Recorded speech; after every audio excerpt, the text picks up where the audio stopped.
Property Law Pas FM bersama Erwin Kalo dari Erwin Kalo & Co. Property Lawyers. Mitra bisnis Pas FM, selamat berjumpa lagi dengan saya Erwin Kalo di acara Property Law.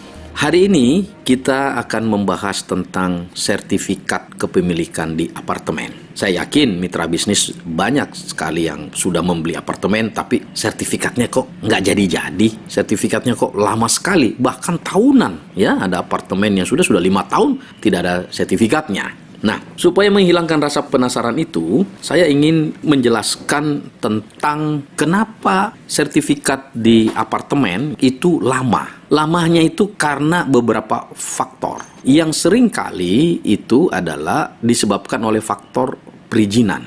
Nah, begini ceritanya mitra bisnis. Apartemen itu, perizinannya itu bertahap. Mulai dari izin lokasi, izin pembangunan, bahkan izin penggunaan yang namanya SLF. Sertifikat layak fungsi. Begitu terbit sertifikat layak fungsi, baru dapat digunakan. Nah, setelah ada SLF, untuk menjadi sertifikat, itu menjadi syarat utama. Nah, untuk menjadi sertifikat juga dibuatlah namanya pertelaan. Ada gambar pertelaan dan uraian pertelaan. Ya, melalui proses ke BPN dan pengawasan ditandatangan oleh gubernur. Tetapi, sebelum itu disahkan atau ditandatangani, Pemda DKI khusus di Jakarta, itu akan mengecek apakah fasum-fasos yang diwajibkan kepada pengembang itu sudah terpenuhi semua. Nah, setahu saya dan pengalaman kami adalah yang banyak menunda pertelaan itu di sini fasum-fasos, ya, fasilitas umum dan fasilitas sosial di dalam suatu pembangunan. Nah, fasum-fasos ini memang wajib ditekankan karena logikanya begini. Kalau Anda bangun misalnya apartemen dan misalnya ada 2.000 penghuni baru di situ, tentunya penghuni itu kan butuh tempat ibadah, tentu butuh tempat untuk anak sekolah, terutama TK, ya.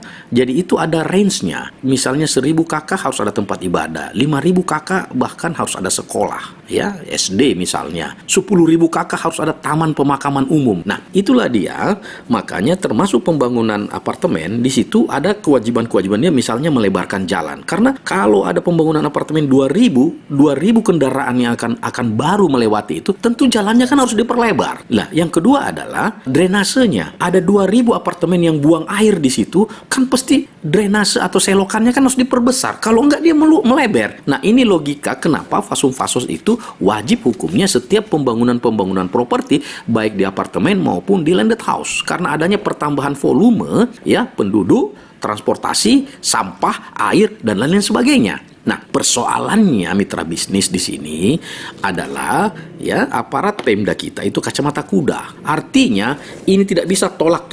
Padahal dalam hal ini tidak semua developer itu tidak mau menyerahkan fasum-fasosnya. Tetapi saya mau kasih contoh, ada fasum-fasos yang secara teknis memang belum bisa diserahkan. Saya kasih contoh, ada satu apartemen di belakangnya ada kali, di depan jalan. Dia harus melebarkan kali. Nah, kali ini kalau mau dilebarkan kan harus dari ujung ke ujung toh. Tidak mungkin di tempat dia doang, nanti malah penumpukan di situ. Sama juga pelebaran jalan. Nah, sedangkan kalau ini kebetulan saya kenal developernya mau bikin kali itu malah dilarang, tidak boleh. IMP-nya, izin membangun prasarana, tidak dikasih karena proyeknya belum dijalankan oleh PU, ya, dari ujung ke ujung. Ada banyak macam. Jalan juga kan tidak mungkin jalan itu saya mundurin sendiri, nanti tempat kaki 5. Nah, yang kedua ada pelebaran jalan di daerah komersial. Lah, kalau pelebaran jalan, kalau misalnya daerah Mega Kuningan, terus siapa yang mau jual tanahnya? Artinya ada hal-hal yang tidak bisa kacamata kuda. Mesti ada solusi. Jangan menghambat sesuatu yang memang tidak bisa. Jadi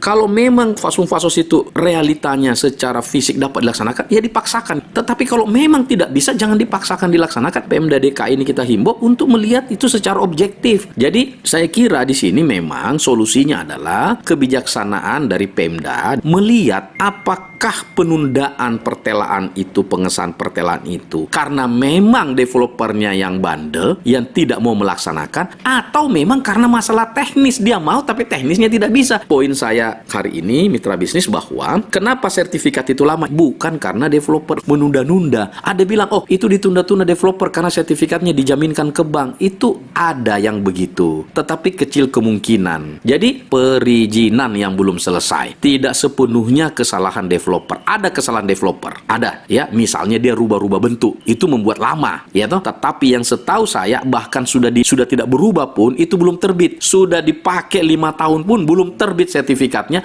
karena izinnya belum lengkap. Memang ada satu hal lagi, contoh kalau dia dalam porsi besar itu kan dia tunggu semua lama. Jadi ini butuh solusi sebenarnya, bisa parsial ya, pertelan itu tidak harus menunggu satu lingkungan itu jadi semua. Jadi semua harus ada solusi sepanjang para pihak termasuk BPN bisa melihat hal ini secara bijak. Sekian, saya Erwin Kalo, semoga bermanfaat. Sampai jumpa di episode akan datang. Terima kasih. Nantikan Property Law Pas FM berikutnya. Bila Anda memiliki pertanyaan Property Law, email ke redaksi@pasfm.com. redaksi@pasfm.com.